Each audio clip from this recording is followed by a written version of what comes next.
You probably do not remember the exact day you learned how money works. That is because nobody ever sits you down in a classroom and explains the rules of the game. Instead, you absorb it. You absorb it from the environment you grew up in.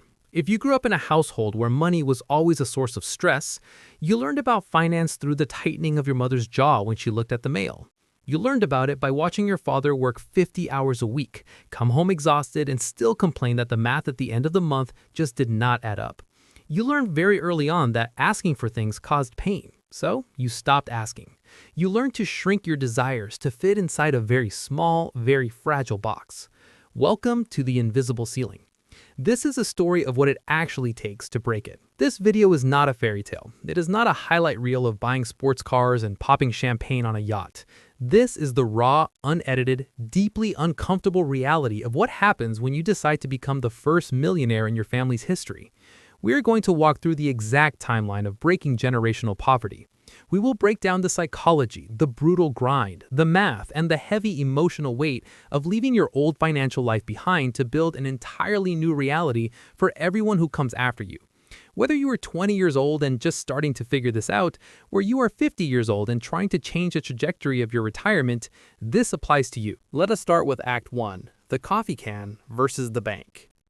If you grew up in a middle class or a lower income household, your financial education was built entirely around one concept: survival. Wealthy families teach their kids how to grow money, how to leverage debt, and how to buy assets. Everyone else teaches their kids how not to starve. Those are two completely different games being played on the exact same board. Think about how your family treated savings. Maybe your grandparents kept cash hidden in a coffee can above the refrigerator. Maybe they stuffed it under a mattress or locked it in a cheap safe in the back of a closet. They did this because they did not trust banks. Or maybe, deep down, they just did not trust themselves. If the money was out of sight in a bank account, they were terrified it would disappear to some unexpected fee, a sudden overdraft, or an auto payment they forgot to cancel. The physical coffee can was tangible proof that they had a safety net. They could touch it, they could count it. But here's the brutal, hidden truth about the coffee can strategy. It is mathematically guaranteed to make you poorer. There's a silent, invisible thief in the global economy called inflation. Inflation simply means that the cost of everything goes up a little bit every single year. A gallon of milk costs more today than it did 10 years ago. Rent is higher. Cars are more expensive. If you take $10,000 in cash, put it in a coffee can today, and leave it there for 20 years, you'll still have exactly $10,000 when you open the lid. But because the cost of living has doubled during those 2 decades, your $10,000 can only buy half as much as it used to. The coffee can does not protect your money. It slowly suffocates it. You grew up watching this happen in real time. You watched the adults in your life work incredibly hard. They gave up their weekends. They ruined their backs. They traded their youth for a paycheck. And yet, they never seemed to actually get ahead.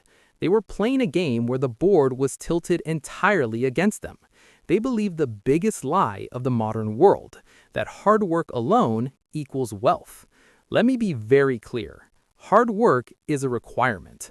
But hard work does not equal wealth if you're pushing a boulder up a hill covered in ice. You can push as hard as you want, but you're just going to slide backward. To build wealth, you have to change the terrain. You have to change the rules you play by. You have to stop playing defense and start playing offense. This brings us to Act 2, the opt-out and the grind. There is a specific moment in your life where you finally wake up. It is different for everyone. Maybe you're sitting on a crowded bus commuting to a job you hate. Maybe you're staring at the ceiling of your rented apartment at 2 in the morning. Maybe you're holding your newborn child and realizing you do not want them to inherit your financial anxiety. In that moment, a single dangerous thought enters your mind. You realize that the people who have money are not necessarily smarter than you. They are not necessarily working harder than you. They simply have a different set of instructions. And in that quiet, unremarkable moment, you make the decision to opt out. You decide that the financial script your family handed to you is flawed and you refuse to read from it anymore. You decide that the invisible ceiling your parents hit is not going to apply to you. This is the absolute most dangerous and lonely phase of your entire life. When you decide to break the cycle, you do not get a parade. Your friends and family do not throw you a party and cheer for your ambition. In fact, they usually do the exact opposite. Your circle has a very efficient immune system. It identifies ambition as a foreign body and it attacks it. They will think you're crazy. They will call you obsessed. They will say money has changed you before you even have any money. When you decide to stay home on a Friday night to read a book about investing instead of going out to the bar, your friends will tell you that you're wasting your youth. When you decide to start a small online business on your weekends instead of watching sports or playing video games, your family will ask you why you're wasting your time on a scam. They do not do this because they hate you. You have to understand that. They genuinely love you. They do this because they are terrified for you. They've been programmed by society to believe that the only safe path is to get a normal job, keep your head down, avoid taking risks, and pray that a pension or the government will take care of you when you're old. When you step off that path, it triggers their deep internal anxiety. You are walking into the unknown, and the unknown is terrifying to people who have spent their entire lives just trying to survive the present. So you have to do it alone. You enter what I call the messy middle. This is the grind that absolutely nobody posts on social media. This is you waking up at 5 in the morning to work on your side hustle before you commute to your main job. This is you putting $50 a week into an index fund when all of your friends are buying financed cars and going on expensive vacations they cannot afford. You feel like you're missing out on life. You look at your bank account and the progress is agonizingly slow. You question yourself every single day. You ask yourself if you're making a massive mistake. But you keep going. You educate yourself. You learn about the stock market. You learn that investing is not a casino if you actually know what you're doing. You learn about index funds. Let me explain this simply for the younger viewers watching. An index fund is a basket. Instead of trying to guess which single company is going to succeed, you buy a basket that holds a tiny piece of the 500 biggest, most successful companies in the world. If one company fails, it doesn't matter because the other 499 are growing. You're betting on the entire economy. You learn that if you consistently buy assets that produce cash, eventually those assets will pay for your entire life. You take the money you earn from your day job and instead of buying designer clothes or expensive drinks, you buy assets. You buy real estate. You buy stocks. You build a business. You are actively building a machine that works when you are sleeping. For the first few years, it feels like you're shoveling dirt into a bottomless pit. Nothing is happening. But then the math starts to work. The snowball starts to roll. Your investments start making their own money. You get a dividend check for $10. A few months later, it's $100.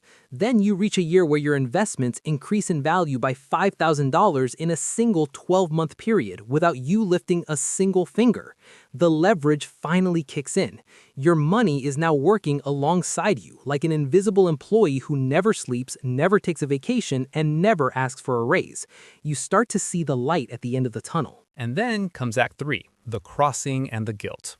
You keep your head down for a decade, you automate your savings, you grow your income, you ruthlessly avoid bad consumer debt, and then, on a completely ordinary Tuesday, you open your laptop, you log into your brokerage account, the screen loads, and there it is. The total net worth crosses $1 million. 7 figures. You are mathematically a millionaire. You are the very first person in your entire bloodline to achieve this. You expect fireworks. You expect to feel a massive physical wave of relief wash over your body. You expect a choir of angels to sing. But none of that happens. It is just the Tuesday. The sun is shining, the traffic is still loud outside your window, and you still have to figure out what you're going to eat for lunch. The milestone is entirely silent. And the silence is deafening because you have absolutely no one to tell. You cannot call your childhood best friend and tell them you just hit $1 million. They are currently struggling to pay off a high-interest credit card, and telling them about your wealth will just sound like arrogant bragging. You cannot call your parents and tell them they can't even comprehend that amount of money without panicking about taxes or secretly wondering if you did something illegal or unethical to get it. The moment you cross the line, you realize how incredibly wide the gap has become between you and the people you love most in the world. You go home for the holidays. You walk through the front door of the house you grew up in. You sit down in the exact same kitchen. The smell is the same. The uneven kitchen table that wobbles when you lean on it is exactly the same. But you are fundamentally different. You look around at your family and you realize with a heavy heart that you no longer speak the same financial language. They are talking about the rising price of gas, the cost of groceries, and how the local factory is cutting overtime hours. You are sitting there thinking about capital gains taxes, commercial real estate asset allocation, and whether the Federal Reserve is going to cut interest rates next quarter. You try to pay for dinner when you all go out to a restaurant. Your dad tries to stop you, saying he has it covered. You insist. You hand the waiter your card. There's a tense, awkward microsecond where the power dynamic of the entire family shifts forever. They know you have money now. They might not know exactly how much, but they know you're no longer in the same boat as them. You're standing on the shore, watching them row. This is where the guilt sets in. Survivor's guilt is incredibly real when you build wealth. You look at your mother, who is still working a job she hates at 60 years old just because she desperately needs the health insurance. You look at your brother, who is visibly stressed about figuring out how to pay for his kids' braces. You have the power to write a check right now and fix all of their immediate problems. It would barely make a dent in your net worth. So why do you hesitate? Why do wealthy people not just hand out cash to their struggling relatives? Because you know that throwing money at a psychological problem doesn't fix it. If you give $100,000 to someone who still operates on the coffee can mentality, that money will be completely gone in 3 years. They will buy a new truck they don't need, they will take a luxury vacation, they will give loans to their friends who will never pay them back, and suddenly they're back to zero. But now their lifestyle is more expensive, they can't maintain it, and they resent you for not giving them more. You can't just give your family wealth. You have to figure out how to help them without destroying their dignity or enabling their bad financial habits. You become the unofficial bank of the family, and it's a heavy, isolating crown to wear. Which brings us to the final act, Act 4, the new floor. So why do it? Why go through the extreme isolation, the brutal grind, the messy middle, the lost friendships, and the overwhelming family guilt? If hitting $1 million does not make you instantly happy and it complicates all of your relationships, what is the actual point of all this effort? The point is not the sports car. The point is not the luxury watch. The point is not the massive house with the perfect lawn. Those are just toys. They get boring after a month. The true point of becoming the first millionaire in your family is control. When you have no money, the world dictates absolutely everything to you.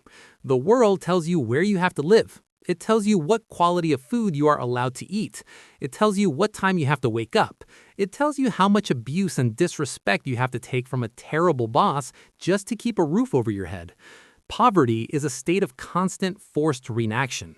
You are always playing defense, just trying to block the next punch life throws at you.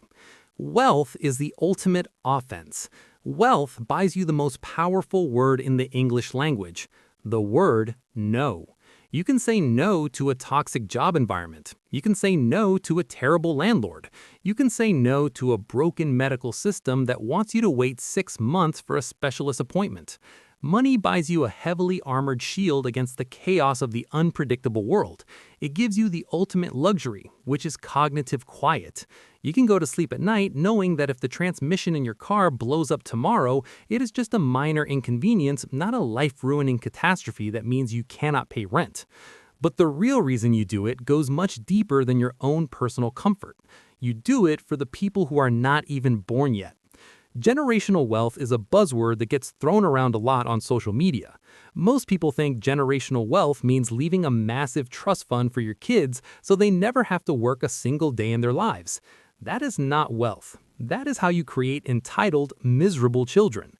True generational wealth is much more profound than just passing down dollars. It is passing down the operating system. When you become the first to break the cycle, you take the invisible, suffocating ceiling that hung over your parents and you transform it into the solid concrete floor for your children. Your children will never know what it feels like to panic at the grocery store checkout line because the card might decline. They will never know the deep, burning shame of having the electricity shut off in the middle of winter. They will look up, and instead of seeing a ceiling of limitation and fear, they will see open, limitless sky. You get to teach them the rules of the wealthy from day one. You get to explain how compound interest works when they are 10 years old instead of them having to figure it out at 30. You get to teach them about index funds, real estate, cash flow, and the immense value of owning assets instead of just consuming products. You give them a massive head start that you had to bleed for. And yes, you have to be careful. You have to raise them with the discipline, the hunger, and the work ethic that built the wealth in the first place. You have to make sure the safety net you built does not turn into a hammock that makes them soft. You have to teach them the value of $1.